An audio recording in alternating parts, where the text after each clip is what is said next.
दिन रात 24 घंटे में 21,600 श्वास चलती है।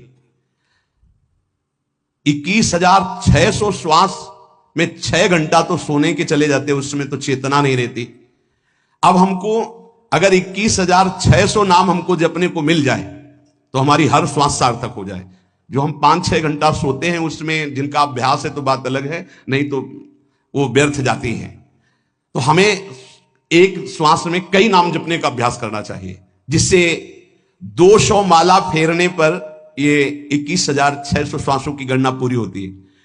अगर हम 200 माला का नियम ले तो इतना हो सकता है। तो हमें लगता है अगर हर समय माला नहीं ले सकते तो श्वास वाली माला बहुत अच्छी रहती है। श्वास में 4 बार खींचो, 4 बार नाम लेते हुए छोड़ो। दूसरा साधन, एक छोटी माला ले ले, जो आजकल तो काउंटर चला है। काउंटर में ज्यादा सुविधा संसार के क्रियाओं में रहने वालों को होती कि क्या अपनी जेब में डाल लिया। तीसरा साधन वो बहुत कठिन है, मन की वृत्ति से नाम जप करना। माला, श्वास और मन की वृत्ति, उसमें श्वास की भी गणना का ध्यान नहीं रहता, उसमें केवल चिंतन होता है, चल रहा है। पर ये आखिरी स्थिति होती है, इसी के बाद वो परिपक्व अवस्था को होता है। जिह्वा से धीरे धीरे नाम उच्चारण करते हुए, ये पहला अभ्यास है। प्रारंभिक को एकदम मानसिक में नहीं पहुंचने की चेष्टा करनी चाहिए, 2-4 नाम के बाद मन प्रपंच में फंसा देगा। दूसरा अभ्यास कंठ में, जैसे हम जिह्वा से राधा वल्लभ सिंह, राधा वल्लभ सिंह, राधा वल्लभ सिंह, इसे वाचिक जप कहते हैं। मंत्र नहीं होगा, ऐसे नाम होगा। फिर उपांश ऐसे, फिर कंठ से चलता है, फिर हृदय से चलने लगता है, फिर नाभि से चलता है। जिसका नाभि से चलने लगता है उसका परावाणी के द्वारा भजन, वो सिद्ध पुरुष कहा जाता है। 4 वाणी, परा, पश्यंती, मध्यमा, वैखरी। वैखरी जो बोल रहे हैं, जो कंठ से, फिर हृदय से पश्यंती, परा नाभि से, मूलाधार केंद्र से लेकर के संपूर्ण ब्रह्मांड में इसमें नाम गूंज रहा है, वो सिद्ध पुरुष का होता है। पहला अभ्यास जिह्वा हिला करके शुरू करें, राधा राधा राधा राधा। फिर कंठ से, कभी हमारे सदगुरुदेव भगवान को देखना, अगर कोई आ गया और बातचीत का हुआ तो यहां से तत्काल चलता दिखाई देता है ना, कंठ ऐसे ऐसे हिलने लगता है कंठ। और शांत बैठे तो फिर नहीं दिखाई देता। अगर कोई है आसपास तो इतनी तीव्रता लगन होती कि कहीं छूट ना जाए नाम। कंठ से विशिष्ट अभ्यासी का, फिर हृदय से परिपक्व अभ्यासी का, और नाभि से सिद्ध महापुरुष का, परावाणी से चलता है। अगर 1 वर्ष तक जिह्वा से अभ्यास किया जाए, ये मैंने किया है, नारायण स्वामी कहते हैं, तो दूसरे वर्ष में कंठ से प्रारंभ हो जाता है। 2 वर्ष कंठ से चले तो अगला हृदय से प्रारंभ हो जाता है, और हृदय से 3 वर्ष चले तो फिर नाभि से 7 वर्ष में नाम सिद्ध हो जाएगा। अगर नियम पूर्वक झूठ ना बोले, सत्य आचरण करे, ऐसे नाम जप करे। हम ये कहते हैं कि चलो थोड़ा धीमे ही सही, पर 12 वर्ष में तो आपको सिद्ध हो जाना चाहिए। 12 वर्ष, यहां बोले 30 वर्ष के 50 वर्ष हो गए साधन करते हो, ज्यों कहते हो कोई परिवर्तन नहीं। इसका मतलब अंदर से नाम नहीं चलाया जा रहा, नाम में रुचि नहीं। 12 वर्ष में तो वो भगवत साक्षात्कार करके जागृत स्वप्न सुषुप्ति अवस्था पर विजय प्राप्त कर लेता है साधक। ऐसा ही स्वामी जी ने किया। नारायण नारायण नारायण नारायण नारायण, ऐसी सिद्धावस्था हो गई थी। एक टाट की लंगोटी, एक रस्सी कमर में, बस। बड़े ही उच्च कोट, और बहुत बड़े अरब खरबपति घर के बालक थे। सारी सिद्धियां उसके पैरों में लौटने लगती हैं, जिसका नाभि से भजन प्रारंभ हो जाता है, परावाणी से। अजपा जाप उसे ही कहते हैं जो नाभि से होता है। अजपा जाप करने वाले उपासक में जो अजपा जाप करने की चाह रखते हैं, पहला भोजन पर ध्यान दे। सात्विक भोजन, पवित्र भोजन। भाई नाम का स्वाद नहीं मिला तो कुछ लोग जो है बहुत प्रसन्न होते हैं जब सांसारिक पदार्थ आता है। बड़ी कृपा श्री ठाकुर जी की रही है कि इस विषय पर जो है बहुत परिपक्व किया है। रोटी नहीं मिली, ये रबड़ी रसगुल्ला की तो बात जाने दो। गंगा का किनारा, गांव में जाना नहीं, जो आकाश वृत्ति से वो आ जाए वही। आप लोगों को तो रोटी तो मिल रही है।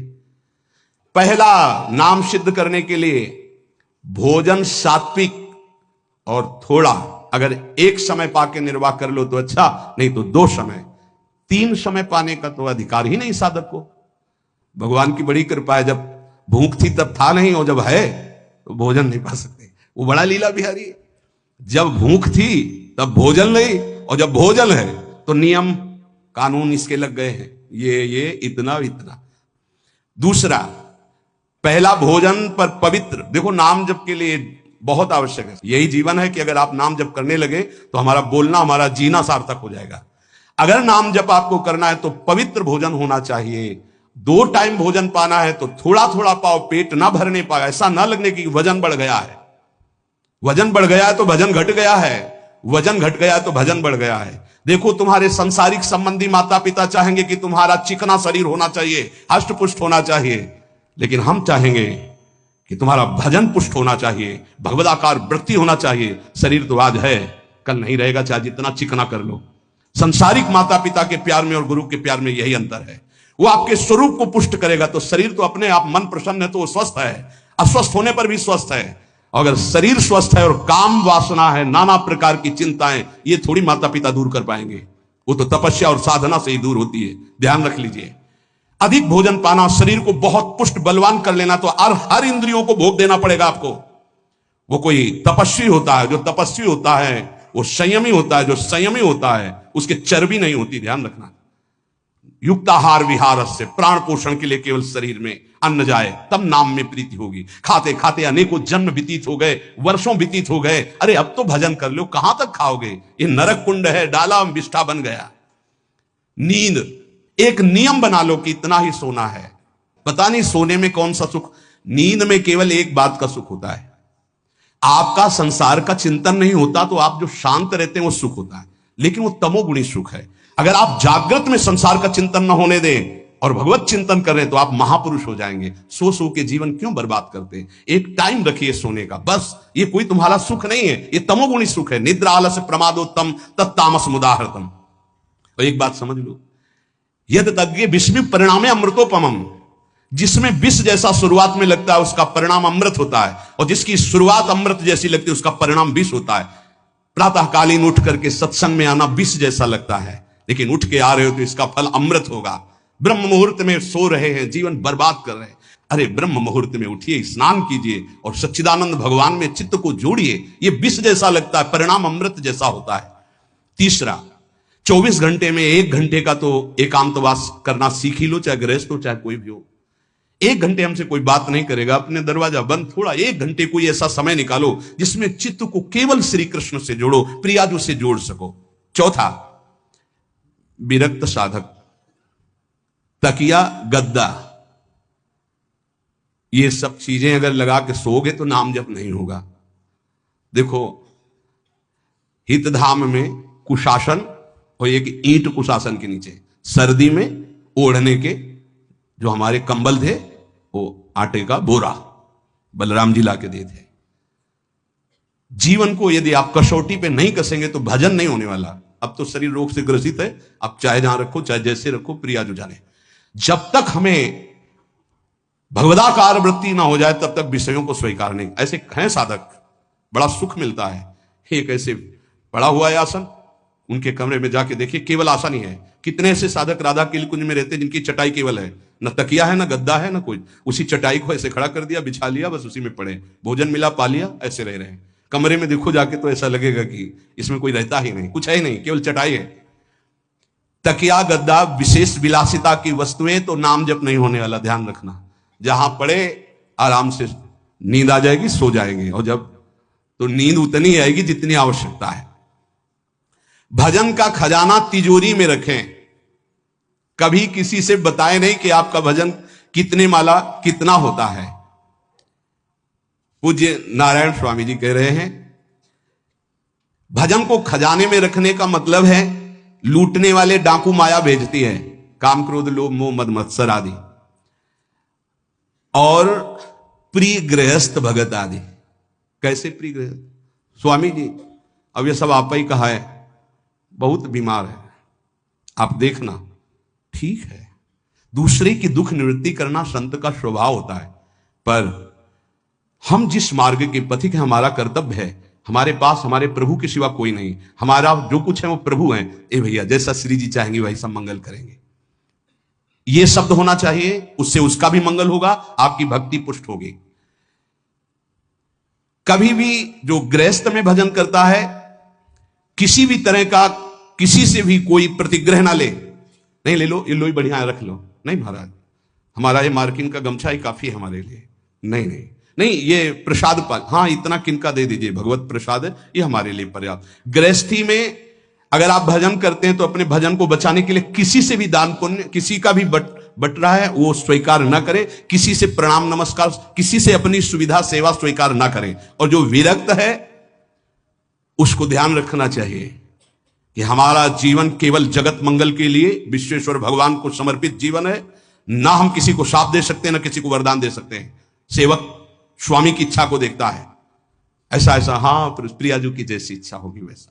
नहीं आप ऐसा नहीं, प्रियाजू का बस जबान से कभी ना किसी के प्रति शाप का, और ना हरिराम व्यास जी ने कहा है कि शाप और वरदान हमारी क्षमा, हमारे स्वामी की, तो हमें हर बार में यही बोलना है, जैसी प्रियाजू की इच्छा, जैसी श्यामाजू की इच्छा।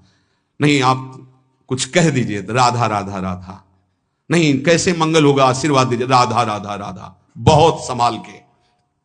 महात्माओं को इस बात में सावधान रखना चाहिए कि ये माया ममता का रूप धारण करके तुम्हारी तिजोरी को खाली कर देगी। खजाना लूटने के लिए माया बहुत अनुभवी महापुरुष है, सेवक के रूप में आती है, खास सेवक बनकर। आज तक जहां दगा हुआ है तो खास से हुआ है। जब वृक्ष कटने लगे तो आपस में बात की, भाई ऐसा कौन आ गया जो हमें काट सकता है? बोले हमारा कोई मिल गया। तो कुल्हाड़ में जो बेट है ना, बोले मिल गया कोई हमारा। खास बन करके आती है माया, सेवक सेविका रूप लेके। बहुत अनुभव की बात महापुरुषों की, मान लीजिए विरक्त जनों के लिए खास बात है। सेवक सेविका रूप रख करके माया आएगी। इसके बाद अगर आपने स्वीकार किया, फिर तुम सेवक होगे, वो स्वामी होगी। समझ रहे हो? बहुत अंदर से इस बात को समझ लीजिए। अगर आपको भगवत प्राप्ति करनी है तो जब तक शरीर में श्वास रहे, सेवा मत स्वीकार करना किसी की। कपड़ा धुलाना, खाना पीना, भीख मांग के खाओ, भिक्षा अन्न, या आकाशवृत्ति से जियो। जैसे मना, ना कपड़ा धो पाओ तो उतने पहनो जितना धो पाओ। किसी को अपनी सेवा में प्रवेश मत होने दो। अपने शरीर की सेवा, अपने जीवन की सेवा जब तक श्वास है तब तक स्वयं करो, नहीं तो तब लग जोगी जगत गुरु, जब लग रहे निराश, जब आशा मन में भई, जब गुरु और जोगी दास। इसलिए होश में परमार्थ के पथिक को कभी किसी की सेवा नहीं लेनी चाहिए, कभी किसी को सेवक नहीं बनाना चाहिए। भगवत भाव से नेकी कर दरिया में डाल, उपदेश दे दिया, चल अपने मार्ग में। जीवन की ये बात हमारी अनुभव की मान लीजिए। अगर निर्विघ्न पंथ निर्वाह करना है तो कभी किसी को यहां सेवक न बनाया जाए। सेवक सेविका के रूप में स्वीकार करने वाले साधु का हृदय आग की तरह जलने लगता है। जो जिंदगी भर निश्चिंत और निर्भय रहा, उसे भयभीत और चिंतायुक्त होना पड़ता है।